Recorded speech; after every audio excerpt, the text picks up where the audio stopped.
Computer Science Videos here today to show you guys in this tutorial how to locate the OneDrive portal via Office 365 on a Mac computer.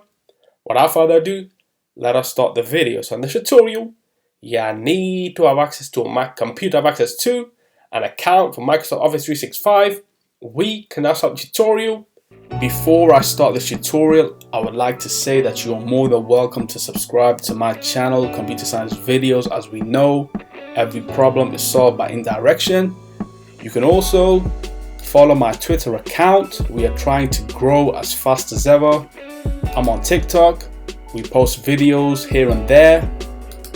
Follow my page on Facebook. I'm also on Instagram. You are more than welcome to support me on PayPal. Let's now focus on the video. Now let's go around to the dock. Go to Launchpad, go to the alternative web browser, which is Google Chrome. Click on this, wait for that to load. Once that is loaded, now let's go to office.com. Wait for that to load. Make sure that you are now signed into the account. Now what we will do is go all the way to applications. Go to explore all your applications. And now we should see OneDrive on the top navigation menu where we have applications. Click on this.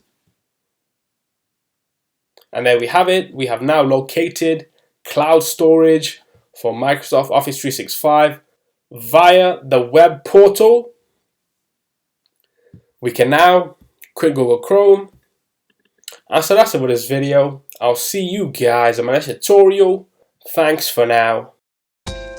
Thank you for making it towards the end of the video. Be sure to subscribe to my channel, Computer Science Videos. Be sure to check out the previous video on screen now, or you can ideally click on the playlist and watch all the journey for Computer Science Videos from the start until now.